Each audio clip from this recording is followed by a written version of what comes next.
Il est 20h30 à Conakry, même heure à Guékédou. Bonsoir et bienvenue à tous dans ce journal dont voici les principales articulations.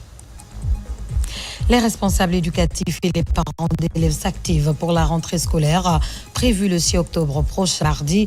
Une campagne de sensibilisation pour le retour massif des apprenants dans les salles de classe est lancée ici même à Conakry. Les échos dans ce journal. Protection du massif du Fouta Djallon, le projet relatif à sa conservation et à sa gestion durable vient de démarrer à la baie. L'initiative touchera également la région de Mamou.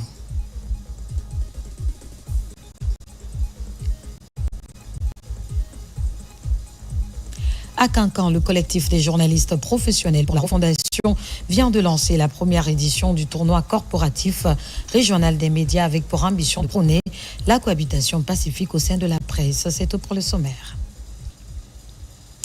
Encore une fois, bonsoir et bienvenue à tous.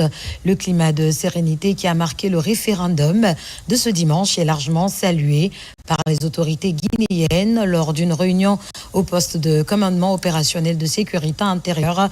Elles ont dit leur satisfaction face au bon déroulement du scrutin, un rendez-vous national avec les urnes qui témoignent de la confiance croissante des Guinéens au processus électoral. Tout cela avec le bilan préliminaire sécuritaire présenté au soir et au lendemain du scrutin par les forces de défense et de sécurité réunies au sein de la Commission nationale de défense, organe stratégique placé sous l'autorité du Conseil national de la défense. C'est un compte rendu d'Omar Bari. À l'issue de la journée électorale, plusieurs hauts responsables de l'État se sont réunis au poste de commandement opérationnel de sécurité intérieure pour dresser le bilan sécuritaire du scrutin référendaire de ce dimanche. Une rencontre placée sous la conduite du Premier ministre chef du gouvernement, Amadou Riba. Autour de la table, le ministre secrétaire général de la présidence, le général Amara Kamara, le ministre directeur de cabinet de la présidence, Djiba Diakité, le ministre de la Justice et des Droits de l'Homme, Yaya Kairaba, le ministre de l'Administration du Territoire et de la Décentralisation, Ibrahima Kali Kondé, le haut commandant de la gendarmerie nationale, directeur de la justice militaire, le général Bala Samoura, le premier président de la Cour suprême, la directrice générale des élections, Djenabou Touré, et des membres du Comité national de rassemblement pour le développement, CNRD. Le poste de commandement opérationnel de sécurité intérieure sous la tutelle de la Commission nationale de défense et de sécurité CNDS, organe stratégique placé sous l'autorité du Conseil supérieur de défense nationale, a présenté le bilan préliminaire sécuritaire du scrutin référendaire du 21 septembre 2025, mettant en avant un climat globalement calme et serein, y compris dans les zones habituellement sensibles. Aucune perturbation majeure n'a été enregistrée et dans les zones autrefois considérées comme conflictogènes, les citoyens ont pu voter librement et reprendre leurs activités normalement après le scrutin. Une première en République de Guinée en période électorale, saluée par les responsables présents. Le ministre de l'Administration du Territoire et de la Décentralisation, Ibrahima Kali Kondé, et le haut commandant de la gendarmerie, le général Bala Samoura, ont exprimé leur satisfaction face à la réussite de l'opération de sécurisation. Ils ont également tenu à saluer la mobilisation citoyenne face aux rumeurs et tentatives de manipulation. Pour la première fois, il y a eu satisfaction entière.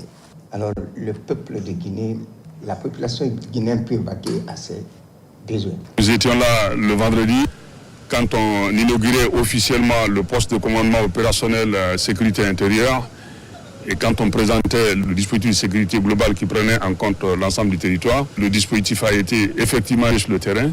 Jusqu'ici, il est encore sur le terrain. Le bilan global à retenir, aucun agent n'a été agressé, 0 blessé, 0 mort, 0 engin caillassé, aucune provocation. C'était de l'ambiance bon enfant entre les forces de défense et les populations.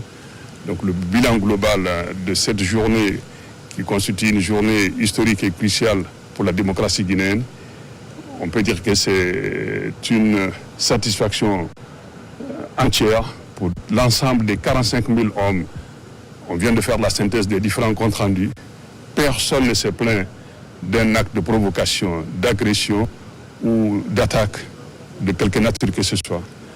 C'est l'occasion pour moi de rendre hommage au peuple vaillant guinéen pour leur esprit de maturité, l'esprit de civisme, l'esprit du dispositif a été très bien compris par les populations, accepté, adhéré. C'est un sentiment de fierté et pour la population, mais aussi pour les forces engagées qui ont tout abandonné debout auprès de nos citoyens pour que chacun puisse accomplir son droit civique en toute quiétude. Je voudrais également que chacun soit impliqué dans la gestion de la circulation pour qu'il y ait aussi zéro embouteillage et que chacun rejoigne son lieu de travail sans aucune inquiétude. La directrice générale des élections, Diena Boutouré, a quant à elle exprimé un sentiment de satisfaction, notant une participation massive à l'échelle nationale. Pour elle, le bon déroulement du scrutin témoigne de la confiance croissante des populations dans le processus électoral. La Guinée vient de réaliser l'une des meilleures élections de son histoire et le résultat auquel nous sommes arrivés à démontrer que toute la Guinée s'est mobilisée pour l'adoption de cette nouvelle constitution. En tout cas, personne ne voulait se laisser pour être compté parmi des absents. C'est ce qui a fait que nous avons décidé de proroger d'une heure la clôture des bureaux de vote qui était prévue pour 18 heures. Au lendemain du vote, la vie reprend normalement sur l'ensemble du territoire national, renforçant ainsi l'image d'un pays en marche vers la stabilité et la consolidation de la démocratie. Le 21 septembre 2025, la Guinée a écrit une page lumineuse de son histoire démocratique. Dans un climat d'apaisement, les citoyens se sont massivement mobilisés pour faire entendre leur voix dans les urnes. Dans un calme olympien et une discipline sans faille, ils ont fait valoir leurs droits civiques en se rendant dans les bureaux de vote. Ce référendum est un tournant décisif pour le retour à l'ordre constitutionnel. Fatoumata Kourouma, Cheikh Mabinti Silla. Le 21 septembre 2025 restera comme une date mémorable dans l'histoire démocratique de la Guinée. À l'occasion du référendum constitutionnel, les Guinéens ont démontré une maturité politique et un sens élevé de la responsabilité citoyenne. Le scrutin, organisé dans un climat d'apaisement inédit, s'est déroulé sans incident majeur sur l'ensemble du territoire national. Dès les premières heures du matin, les rues de Conakry, comme celles de l'intérieur du pays, ont reflété une atmosphère calme, loin des tensions qui avaient souvent marqué les consultations électorales passées.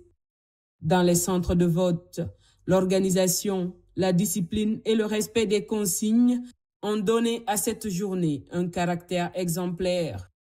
Les forces de sécurité, déployées de manière efficace, ont assuré leur mission avec professionnalisme, garantissant à la fois la liberté et la sécurité des électeurs. L'absence d'incidents majeurs a confirmé la volonté partagée d'inscrire ce scrutin dans un cadre spécifique.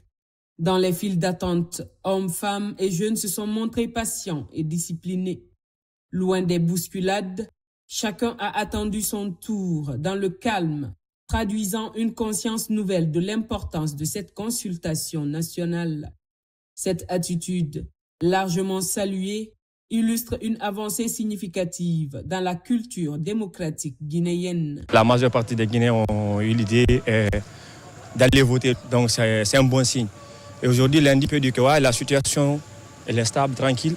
La ville elle est calme, ça va, alhamdoulilah. Tout le monde avait pu voter dans la tranquillité et tout était bien passé en bref cas. La satisfaction qu'ils les ont poussés à aller aux urnes les a conduits encore à aller aux activités. Différemment dans les temps passés, on a vu quand il y a des élections, c'est le sentiment de peur qui s'installe.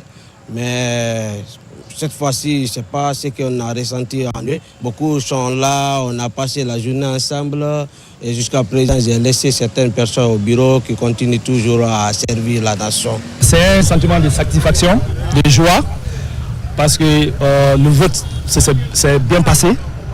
Tout le monde a voté dans le calme, il n'y a pas eu d'incident majeur. Je demande à la population de rester calme, au début jusqu'à la fin, de laisser tranquille, attendre la fin des résultats. Je souhaite aux Guinéens de rester soudés, de rester ensemble. C'est ensemble qu'on peut construire ce pays.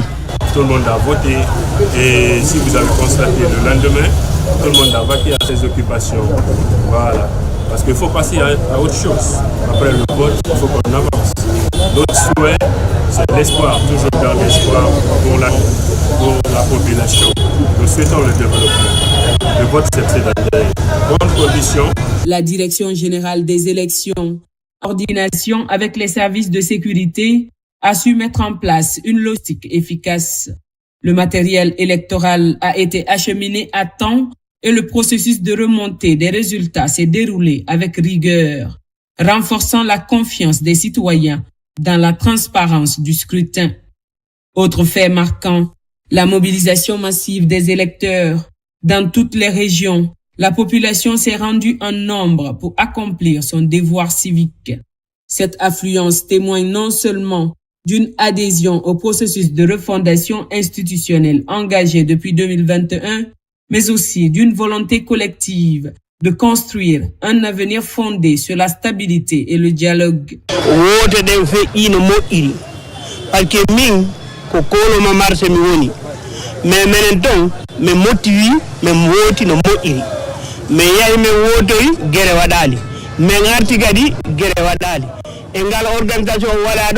Organisation no moƴƴi wonani wowi feƴƴirde ñande wotano e lendi on fo yawno golle fuɗɗiti golle ɗen probléme ala ambra wote ka nyumala manka make biru mati mo mafwa mo mamadimi vraiment lagne ka pesa wanene an pesa wanene anya la tralali ni suwo tribunal la sera jamana koloni donc kolon ma ambra lagne crédit be du clémentero anya mbulu du nyoma sana jamana do nyero ndando depuis abou bouta numéro bu vote na bada hein mais il vote modèle temps ah mon a un temps parce que le sénégalais tranquillement bin na voter afin de faire maintenant en forme bin tambe bin ngaki ongo mbela so ngori onga katay bo xaga yarima on la Guinée Tongo. À la fermeture des bureaux de vote, le calme observé tout au long de la journée s'est prolongé. Aucun trouble post-électoral n'a été signé. Le lendemain, lundi 22 septembre, Conakry et les autres grandes villes ont retrouvé leur rythme habituel. Services publics, marchés, commerces et transports ont rouvert normalement, confirmant l'apaisement qui a caractérisé le scrutin. En réussissant ce référendum dans la sérénité, la Guinée franchit une étape importante dans son processus de rectification institutionnelle. Le peuple a envoyé un message fort, celui d'une adhésion à la paix, à la démocratie et au développement. Ce 21 septembre 2025 marque donc une victoire collective, celle d'une nation qui choisit de bâtir son avenir dans le calme et la cohésion. Dans un autre registre à la Guinée, un nouvel ambassadeur en Guinée équatoriale. Récemment, il a présenté ses lettres de créance au président équato-guinéen. Cette mission diplomatique s'inscrit dans le cadre du renforcement de la coopération bilatérale entre Conakry et Malabo Makemedozo. La République de Guinée renforce sa présence diplomatique en Afrique centrale. Son Excellence Oumar Kandé a présenté ses lettres de créance par lesquelles le président général Mamadi Doumbouya l'accrédite auprès du président Théodoro Obiang Nguema Mbassongo en tant qu'ambassadeur extraordinaire et plénipotentiaire de la République de Guinée en Guinée équatoriale. À l'issue de la cérémonie officielle, le diplomate guinéen a eu un entretien en tête-à-tête avec le président équato-guinéen. Les échanges ont porté sur des questions relatives à la coopération bi- et multilatérale entre les deux pays. Il a souhaité que nous développions des relations de partenariat stratégique entre nos deux pays sur le plan économique. Ensuite, des questions relatives aux relations sur le plan multilatéral, notamment le soutien et le renforcement de la solidarité pour défendre nos positions communes au sein des grands organismes internationaux.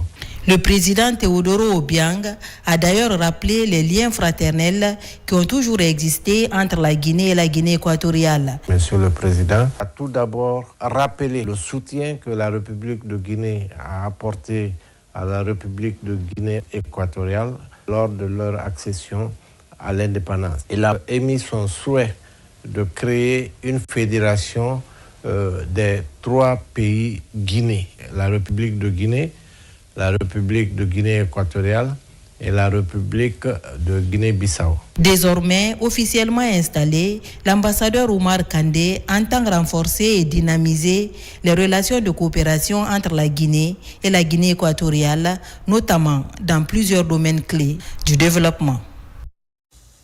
Je vous le disais au sommaire, à moins de 2 semaines de la rentrée des classes, les autorités éducatives et parents d'élèves sont sur pied d'œuvre. Ce mardi, une campagne de sensibilisation pour le retour massif des élèves, surtout les jeunes filles, est lancée. L'objectif du MEPUA est d'amener les parents d'élèves à inscrire les enfants à l'école. Abdoul Aziz Baldé pour en savoir plus. À 2 semaines de la rentrée scolaire 2024-2025, les autorités éducatives sont à pied d'œuvre pour une rentrée réussie. Le ministère de l'enseignement préuniversitaire, à travers l'inspection régionale de l'éducation de Conakry, lance officiellement la campagne de sensibilisation pour le retour massif des élèves, notamment les jeunes filles. Notre objectif est clair, ramener chaque enfant à l'école sans exception. Aucun garçon, aucune fille ne doit rester en marge de la connaissance et du savoir. Chers parents, un enfant à l'école est un espoir qui renaît. Un enfant hors de l'école, c'est un avenir compromis. Pendant les vacances scolaires, vous voyez les enfants, les jeunes filles à bas âge, surtout en train de marchander dans les rues de Conakry à l'intérieur du pays. C'est ce message que nous voulons envoyer aux parents d'élèves pour les inciter à ramener les enfants à l'école. Parce que pour nous, l'école, ce n'est pas un privilège, c'est une obligation. Ce programme vise à sensibiliser les parents afin que les enfants aient accès à une éducation de qualité. L'initiative est soutenue par le gouvernorat de la ville de Conakry et les partenaires techniques et financiers, notamment l'UNICEF. Cette campagne, donc, c'est la campagne des mères. Parce que ce sont, à la fin, elles qui conduisent les politiques familiales, notamment lorsqu'elles concernent les enfants. Ce sont elles parfois qui décident que leurs filles doivent aller à l'école. Cette campagne vise un seul objectif clair, ramener tous nos enfants sur le chemin de l'école, dans les 13 communes de Conakry. Nous irons à la maison dans les quartiers pour rappeler que la seule vraie richesse d'un pays, ce sont ses enfants. En attendant la rentrée scolaire prévue le 6 octobre prochain, les autorités éducatives, à travers les 13 communes de la capitale, s'engagent à faire de campagnes de sensibilisation et de recrutement afin d'inciter les enfants à prendre le chemin de l'école. Rentrée scolaire 2025-2026, le ministère de l'enseignement préuniversitaire et de l'alphabétisation vient d'offrir à la direction préfectorale de l'éducation de Mamou un important lot de matériel scolaire. Le don est destiné aux élèves et encadrants dans le but d'améliorer les conditions de travail et d'apprentissage. Mamadou Paté-Baldé. À quelques jours de la rentrée scolaire, session 2025-2026, le ministère de l'enseignement préuniversitaire et de l'alphabétisation a procédé à la distribution d'un important lot de matériel scolaire aux différentes directions préfectorales de l'éducation du pays. À Mamou, les autorités éducatives ont réceptionné ce matin ces fournitures destinées à renforcer le système éducatif local. Nous avons reçu 230 cartons de 200 pages et 119 cartons de cahiers de 100 pages. Concernant les livres, nous avons reçu 24 244 livres. Les cahiers de 100 pages et de 200 pages sont destinés pour les enseignants. Selon les responsables, ces documents et matériels contribueront à améliorer les conditions d'études des élèves de la préfecture. Les cahiers vont être distribués dès maintenant là aux différentes écoles, c'est-à-dire pour les enseignants et l'encadrement. Et ça sera mis à la disposition des enseignants d'ici la rentrée administrative prévue le 25 septembre 2025. Ces cahiers vont améliorer les conditions de travail des enseignants et des encadreurs. Ce geste du ministère de l'enseignement préuniversitaire et de l'alphabétisation vient combler un véritable déficit qui pesait jusqu'alors sur le système éducatif guinéen. Dans le volet santé, la direction régionale de la santé de la ville de Conakry vient de tenir sa toute première session pour le compte de l'année 2025. L'objectif est d'échanger sur de nouvelles perspectives d'amélioration des indicateurs de santé publique à Conakry. Nabila Moussa Kamara, reportage. De nouvelles perspectives d'amélioration des indicateurs de santé publique dans la ville de Conakry sont projetées après la présentation des différents rapports des directeurs communaux de la santé de la ville de Conakry. Cette rencontre multi-acteurs a permis aux participants d'échanger sur les enjeux de la politique de santé pour tous. C'est un lieu de dialogue et d'échange. Ça permet aux partenaires sanitaires de présenter leurs problèmes, les difficultés rencontrées et de trouver les solutions qu'il faut. C'est une activité qui concerne réellement à réunir tous les acteurs du secteur de la santé ainsi que les autres sectoriels afin de discuter non seulement sur les enjeux liés à la santé, les problématiques ainsi que les perturbations qui pourraient survenir par rapport à l'amélioration globale de la population du secteur de la santé, mais aussi dans son entourage, ainsi que les indicateurs d'amélioration du système de santé du ministère de la Santé et de l'Hygiène publique. Ce comité de 5 jours d'évaluation des indicateurs de performance dans la région de Conakry est un moyen pour la direction régionale de la santé et les acteurs impliqués dans le processus de trouver des pistes de solutions pour garantir la santé des citoyens. C'est une instance de concertation où tous les acteurs de la santé sont réunis, de la région de la ville de Conakry sont réunis pour parler de nos problèmes, proposer des solutions et voir projeter dans le temps.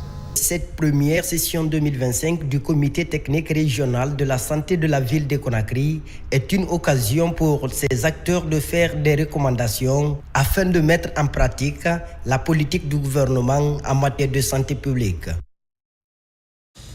Et pendant ce temps, la société minière Rio Tinto offre un campement aux forces de défense et de sécurité engagées dans la sécurisation de leur site situé à Sulutu, dans la commune rurale de Nyossumorido, préfecture de Beila. Ce campement permettra d'améliorer significativement les conditions de vie et de travail. Le geste s'inscrit également dans une logique de coopération civilo-militaire. Adjudant-chef Omar Kamara, correspondant de la presse militaire. C'est un véritable ouf de soulagement pour les forces de défense et de sécurité engagées dans la sécurisation du projet Simandou. Elles viennent de bénéficier d'un campement militaire entièrement équipé. Un geste de la société Rio Tinto qui vise à renforcer les capacités opérationnelles des forces présentes sur le terrain. La remise a connu la présence de plusieurs autorités civiles et militaires. Aujourd'hui est une satisfaction énorme pour le département des mines quand on est aujourd'hui ici pour la cérémonie de remise d'un bijou pour renforcer nos forces de défense et de sécurité dans leur noble mission, celle qui consiste à assurer la protection des biens et des personnes au sein d'un secteur extractif.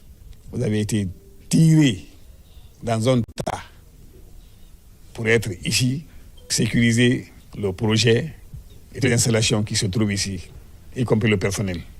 Je vous demande alors de vous focaliser à votre mission et surtout d'être exemplaire. Vous n'êtes pas sans savoir que nous sommes mélangés ici. Il y a toutes sortes de nationalités. Donc, dans tout ce que vous faites, vous devez prendre ça en compte. Composé d'un terrain de football, de bâtiments de vie, d'une salle de sport, d'une cuisine, de bureaux, d'une salle de conférence, de toilettes et d'un service de transmission. Ce complexe militaire répond aux standards modernes. Au nom du commandant de région, par ma voix, message de venir vous remercier, vous féliciter de l'effort et de votre engagement vis-à-vis aux militaires qui se trouvent dans votre enceinte, en exhortant nos compagnons d'armes de se donner corps et âme pour la protection de ce site. Avec ce geste, la société Rio Tinto réaffirme sa volonté de collaborer étroitement avec les autorités militaires pour garantir la sécurité des installations minières et favoriser un climat de confiance et de paix durable dans la région. Dans l'actualité encore, la conservation et la gestion durable des forêts vient de démarrer à la baie. Il sera question de renforcer de façon durable la gestion du massif du Fouta Djallon dans les régions de la baie de Mamou. Mamadou Alpha Baldé, Sarafine Diallo. Le massif du Fouta, un écosystème clé de l'Afrique de l'Ouest, est vital pour la gestion des ressources naturelles et dans la lutte contre les effets du changement climatique. Pour renforcer la protection de ce massif, le projet Conservation et gestion durable des forêts de la biodiversité du massif du Fouta Djallon est lancé à la baie. Nous allons intervenir sur plusieurs sites. Ce projet vise non seulement à renforcer la conservation de la biodiversité, mais également à améliorer ou à renforcer les capacités d'adaptation des populations locales en renforçant leurs capacités, notamment en termes de formation agroécologique, mais aussi en faisant de la promotion d'une agriculture durable. Ce projet d'une durée de 3 ans couvre les régions de Labé et Mamou. Ce projet qui nous a été amené par l'ONG Guinée Écologie, sa mise en œuvre est une mission des inspections régionales et du service de l'environnement en général. L'autorité est engagée à 100%. Nous sommes avec eux parce que nous avons trouvé un environnement sain, propice et très bon à vivre de nos ancêtres. Et nous aussi, nous devons léguer un environnement propice. Dans la protection et la mise en production, en passant par la formation des communautés locales sur les outils de suivi des chimpanzés au développement de grandes fermes d'agriculture, d'élevage et pisciculture intégrée, toutes les composantes de ce nouveau projet ont été passées au crible par les acteurs impliqués dans sa mise en œuvre. Le but est de sauver le massif du Fouta Djallon, principale source de tous les grands fleuves ouest-africains, dont le Niger et le Sénégal. Un prélude à l'entrée en exploitation du gigantesque projet Simandou. Le gouvernement guinéen et ses partenaires font l'état des lieux de la mise en œuvre du plan de gestion environnementale et sociale sur le terrain. Les débats sont dirigés par l'agence guinéenne d'évaluation environnementale. Lancé Kamisoko, Mohamed Saleh Oupaï, Mohamed Lamine Diallo. Dans les méandres verdoyants de la région forestière, où les montagnes du Simandou recèlent l'un des plus grands gisements de fer au monde, se joue un dialogue crucial pour l'avenir de la Guinée. L'agence guinéenne d'évaluation environnementale, bras technique de l'État pour le suivi environnemental, mène une série de rencontres sur le site de Rio Tinto Simfer. Nous faisons des activités de suivi des projets miniers pour voir leur conformité par rapport à leur engagement environnemental et social. Et l'équipe a commencé avec le projet Simfer de Rio Tinto. Nous avons entretenu les responsables du projet Simfer sur la mise en œuvre de leurs engagements environnementaux et sociaux.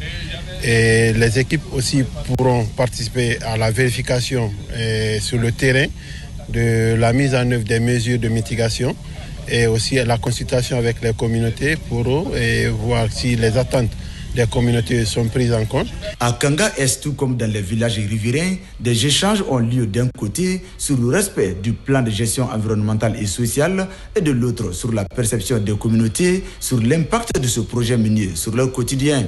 Il faut rappeler que les projets miniers ont beaucoup d'impact sur notre environnement. Et une telle mission sur le terrain nous prouve à suffisance le souci constant des autorités dans la préservation de notre environnement et le bien-être de nos populations. L'agence guinéenne d'évaluation environnementale n'est pas un simple observateur. En tant que sentinelle du suivi de l'exécution du PGS, elle détient un pouvoir de contrôle et d'évaluation. Elle peut donc émettre des recommandations, voire des injonctions pour garantir que les standards environnementaux et sociaux soient respectés à la lettre.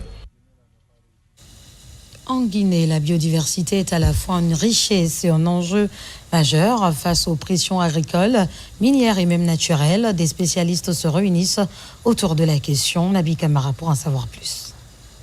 Pour la conception d'un projet de territoire conciliant le développement économique et la préservation de la biodiversité, l'agriculture, la foresterie et les mines, une 50aine d'acteurs locaux étaient réunis à Koya. C'était dans le cadre du projet BioDev 2030 sous l'égide de l'Union internationale pour la conservation de la nature grâce à l'appui financier de l'Agence française de développement. C'est un processus de co-construction d'un projet de territoire. Il s'agit du territoire qui cible les paysages de Kounuka, de Ganga et du delta de Konkouré.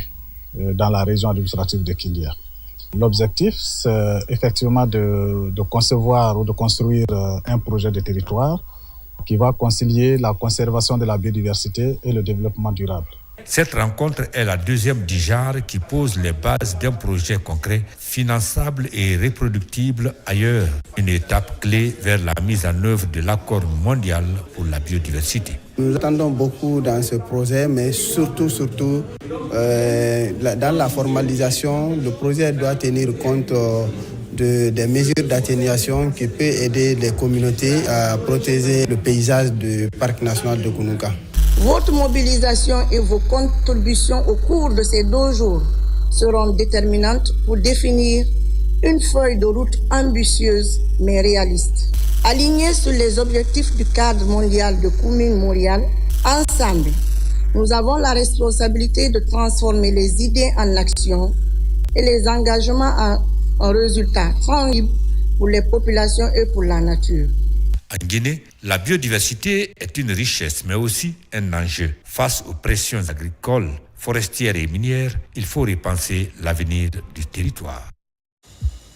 Nous ne changeons pas de sujet. Les flancs du mont Kakulima dans le secteur de Bondorori bénéficient d'un projet de restauration du couvert végétal. C'est une association de femmes qui pilote cette initiative. Les autorités locales et les citoyens de Bondorori sont mobilisés en soutien à la campagne de reboisement qui vient d'être officiellement lancée dans la préfecture de Dubreka. Nabila Moussa Kamara, reportage. Le mont Kakulima, avec une hauteur de 1011 mètres d'altitude, cette montagne est située à cheval entre la préfecture de Dubreka et celle de Koya. Au pied de ce haut sommet, la forêt Bondorori, avec l'occupation de son flanc par des habitations, le couvert végétal de ce poumon écologique est menacé. C'est dans cette optique que l'association des femmes du Sacré-Cœur de Jésus initie cette campagne de reboisement. L'association nous a invités à venir prendre part à cette journée, une grande journée de mobilisation communautaire afin de planter des arbres qui vont contribuer à rendre la forêt du mont Kakulima plus vivante. Ici, plus de 1800 plants sont mis en terre. La vision de ces braves dames est de faire en sorte que cette partie du mont Kakulima puisse retrouver son image d'antan. Cette activité est d'une importance capitale pour nous. Parce que ça permet de protéger le flanc du mont Kakulima et protéger la biodiversité. Et nous savons pertinemment qu'une fois que la biodiversité est protégée, cela aura un impact positif sur nos communautés, les citoyens. Au-delà de cette action citoyenne, l'association des femmes du Sacré-Cœur de Jésus entend pérenniser les acquis de cette campagne de reboisement afin de toucher dans les prochains mois d'autres localités pour les mêmes initiatives. À Kindia, la sous-préfecture de Molota bénéficie d'un ambitieux projet de reboisement porté par le Centre guinéen pour l'éducation. Bien que spécialisé dans le domaine éducatif, l'ONG se distingue également par son engagement dans la lutte contre les changements climatiques. Après Frigui-Agbé l'année dernière, c'est au tour de Molota de recevoir plus de 1000 plants. Yaya Silla, Fanalabaya Kamara, Fasciné Silla. Nous sommes dans la sous-préfecture de Molota. L'ONG Seguifed mobilise la communauté pour planter les arbres sur un périmètre de 1000 hectares, jusqu'ici vierge et complètement absent dans les projets de reboisement. L'objectif principal, c'est le reboisement des berges de Kilissi, dans le cadre de la préservation ou de la protection de l'environnement. Et comme vous le savez, Kilissi est une rivière de par sa position naturelle qui alimente la ville de Kindia en eau. Nous sommes quand même fixés pour l'objectif vraiment de les reboiser pour vraiment la survie de la communauté. Seguifed, Centre guinéen pour l'éducation, est une ONG qui mène chaque année des activités de reboisement dans la préfecture de Kindia. La mise en terre des plans, nous sommes très contents d'être choisis parmi tant d'autres pour que cette activité se réalise sur notre sol. Nous constatons déjà une dégradation très poussée. Si on ne reboise pas, ce qui va venir, ce serait plus pire. Mais l'exception pour cette année, du fait que c'est pas seulement une seule espèce que nous avons choisie, qui a été choisie. Il y a des espèces endogènes et des espèces exotiques qu'ils ont mélangées. Ça, c'est un atout déjà. L'année dernière, c'est la sous-préfecture de Fridiagbé qui avait bénéficié d'un investissement en plan avec un reboisement de plusieurs hectares.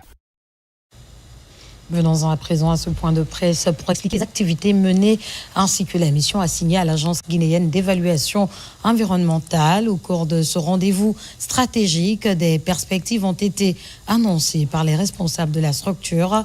L'idée est de qualifier le service pour mieux réaliser les actions liées à la protection de l'environnement.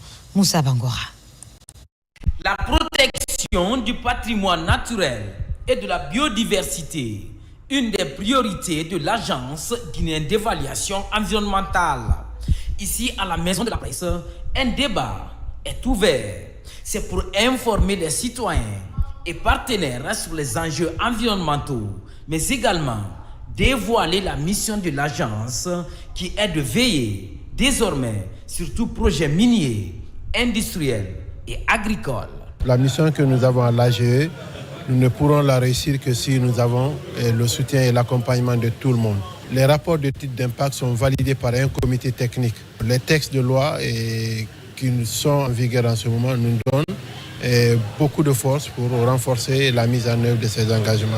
En plus du bilan, plusieurs actions ont été planifiées pour les mois à venir. Dans cette planification figure en bonne place le renforcement du cadre réglementaire et technique, la mobilisation citoyenne et le contrôle environnemental pour le respect des normes internationales. La digitalisation du service est déjà lancée et nous sommes actuellement pour parler avec 2 potentielles entreprises qui pourront nous accompagner dans ce processus de digitalisation. Donc nous appelons encore tout le monde à continuer de nous remonter les informations sur les situations de non-conformité observées. Et l'AGE se donne la mission de répondre à ces demandes et d'envoyer des équipes pour vérifier les choses sur le terrain. Étant un service du ministère de l'Environnement, l'Agence guinéenne d'évaluation environnementale se veut une institution de référence capable d'anticiper les risques et accompagner les projets de développement durable en Guinée. Dans l'actualité, toujours la 4e session du Forum national de la poésie arabe vient de se tenir à l'Université générale Lansana Conté de Sanfonia. Elle est organisée par le département des affaires culturelles de Sharjah aux Émirats arabes unis, en partenariat avec la faculté des lettres et sciences du langage de la dite université. L'objectif est de promouvoir la poésie arabe et enrichir la scène littéraire guinéenne. Marwan Kamara, Ismaël Nabé. Dans la salle des conférences de l'Université générale Lansana Conté de Sanfonia, les travaux de la 4e session du Forum national de la poésie arabe sont ouverts. Ils réunissent ici les poètes arabophones de la Guinée. L'espace donne l'opportunité aux poètes de développer leur créativité et leur attachement à la culture arabe. La 4e session du Forum national des poètes arabophones que nous organisons chaque année. C'est pour donner une autre ouverture à la Guinée, que oui, la Guinée est parmi les pays émergents, autant dans la culture française et dans la culture arabe. On a écouté plusieurs sortes de poésie et c'était très bien, tout était en arabe et ça s'est très bien passé. Surtout, on encourage les femmes à assister à ce genre de concours. Cette 4e édition s'inscrit dans le cadre de l'initiative du département des affaires culturelles du Sharjah aux Émirats arabes unis. Le programme est piloté par la faculté des lettres et sciences du langage de l'Université générale Lansana Conté de Sanfonia. On est très content quand on voit les enfants qui s'expriment très bien en arabe. Si tu ne l'as pas vu, tu vas dire que c'est un arabe qui est en train de parler.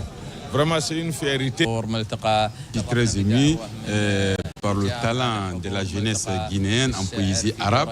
Et vraiment, je les encourage et je profite à l'occasion de féliciter les organisateurs qui sont à la base de toutes ces activités culturelles. Ce forum a pour but de revitaliser les relations culturelles. Une relation ancienne qui inspire la créativité des Guinéens à la culture et aux relations humaines arabes. Nous poursuivons cette édition. 41 pèlerins évangéliques guinéens séjournent actuellement à Jérusalem, venus de Conakry et de l'intérieur du pays. Ces fidèles chrétiens vivent une expérience spirituelle intense marquée par la foi et la sérénité. David Yambouno est notre envoyé spécial. Tout comme les années précédentes, la Guinée présente au pèlerinage évangélique 2025 l'une des plus grandes délégations avec ses 41 pèlerins. Après des préparatifs intenses au pays, la délégation est arrivée lundi à Tel Aviv, en Israël. Dès leur arrivée, les pèlerins guinéens ont exprimé leur joie et leur gratitude à Dieu pour sa protection durant le trajet. Nous sommes dans la joie de retrouver les autres pèlerins avec lesquels nous allons vraiment communier pour non seulement prier le Seigneur, mais remercier aussi le Seigneur par la grâce qu'il nous a donnée pour vraiment faire un voyage impeccable. Le parcours a été long, mais vraiment Dieu nous a soutenus. On est arrivé à Jérusalem sain et sauf. Toute la délégation se porte très très bien. Et nous sommes là, nous allons prier pour le gouvernement, nous allons prier pour le pays, la Guinée. Au plan sanitaire, la délégation n'a rencontré aucune difficulté durant le trajet. Et pour les pèlerins eux-mêmes, fouler la Terre Sainte reste un moment inoubliable. C'est une grâce. Cela n'est pas donné à tous. Dieu m'a choisi cette année pour être sur la Terre Sainte, pour venir prier non seulement pour ma nation, mais aussi pour moi-même et pour ma famille. Au programme de cette première journée figure la louange, l'adoration, mais également une prière solennelle à la tour de prière, lieu symbolique de communion spirituelle aux côtés des frères de l'Afrique de l'Ouest et d'Amérique latine. Dans le volet sport, Cannonball des moins de 17 ans, la Guinée termine la compétition 3e après son match gagné dimanche contre l'Angola. 16-11, les jeunes guinéennes remportent ainsi la médaille de bronze de cette édition qui s'est jouée à Oran en Algérie. Il faut rappeler que le Silicadet est aussi qualifié à la prochaine Coupe du Monde de sa catégorie. Ce sera en 2026. Bintia Condé. C'est une petite finale qui a tenu toutes ses promesses. Dans ce match, les Guinéennes sont déterminées à terminer sur l'une des marches du podium. L'entame, elle impose le caractère offensif et maintiennent la suite défensive. Une stratégie qui portera ses fruits car la pause interviendra avec une large domination guinéenne au score 8-1. À la reprise, c'est la même tactique de jeu qui continue et la Guinée finit par remporter la médaille de bronze avec un résultat satisfaisant face à l'Angola, l'un des gros morceaux du continent. C'est vrai que hier on a joué la demi-finale contre la Tunisie. Elles n'ont pas démérité aussi, mais la Tunisie nous a montré qu'elles étaient à la hauteur. Donc du coup, on s'est rattrapé aujourd'hui. Bon, les filles ont respecté les consignes données. Elles ont joué du début à la fin. Et le résultat est vraiment satisfait. Donc du coup, on a mérité ce qu'on a eu, la médaille de bronze alors. Une 3e place bien significative car elle est obtenue par une jeune équipe qui découvre la Coupe d'Afrique des Nations pour la toute première fois. Nous sommes ravis de remporter cette victoire parce que c'est la 3e place. Et même si nous n'avons pas été 2e, nous sommes ravis. Cet obstacle du handball guinéen vient confirmer le travail acharné par la Fédération guinéenne de handball à travers sa direction technique nationale. En plus de ces médailles, la Guinée a réussi à décrocher 2 tickets de qualification pour le challenge intercontinental et la Coupe du monde des moins de 17 ans. Stress, fatigue, charge de travail énorme dans le métier de journaliste. Certains sont parfois tentés d'abandonner pour préserver leur santé. À Cancan, le collectif des journalistes professionnels pour la refondation a sa solution au problème. La première édition du tournoi corporatif régional des médias est lancée avec pour ambition de prôner la cohabitation pacifique au sein de la corporation. Toumani, Sira Diallo et Djamon Kaba sont nos correspondants sur place. Au stade Maloumadi Diakité de Cancan, de l'ambiance pour réunir 4 corporations de bataille autour du football. Il s'agit des journalistes, communicants, blogueurs et couturiers. Un projet fédérateur porté par le collectif des journalistes professionnels pour la refondation. La première édition affiche l'ambition de recréer la cause juvénile. Le sport est une occasion de grands rassemblements. Aujourd'hui, vous avez vu, on avait près de 2000 personnes au stade. Alors si ce n'est pas le sport, c'est difficile de faire regrouper ce nombre de personnes. Donc c'est pourquoi nous, étant journalistes, étant des jeunes, on a préféré organiser le tournoi, c'est-à-dire choisir le football pour rassembler les jeunes de la région administrative de Kankan. Au nom de Zakaria Koulibaly, l'ex-ministre des hydrocarbures, il encourage la jeunesse, félicite la jeunesse afin de multiplier ces initiatives pareilles pour la solidarité. C'est le grand jour pour brandir le trophée Zakaria Koulibaly, un ancien ministre de la République. La finale oppose la presse locale de Kouroussa au couturier de Kankan. Le dernier coup de sifflet donne le sourire aux détenteurs des ciseaux qui se sont imposés sur les professionnels du micro. Score final, 1-0. Ce fut une belle aventure. Nous sommes contents d'avoir remporté ce trophée. Merci aux initiateurs. Dans un match, il faut toujours un gagnant. Et l'équipe gagnante l'a vraiment mérité parce que l'équipe des professionnels de la couture, cette équipe a bien mérité vraiment cette victoire-là. À Kankan, le tournoi corporatif régional des médias élargi aux communicants et blogueurs a duré 2 semaines. Une nouvelle dynamique insufflée pour démontrer l'aspect positif du football comme un véritable facteur de rassemblement et de cohésion sociale. C'est la fin de ce journal. Merci à tous de l'avoir suivi. L'actualité se poursuit sur le www.rtgguinée.info. Guinée, notre paradis, terre de richesse, d'opportunités et d'innovation. Bonsoir.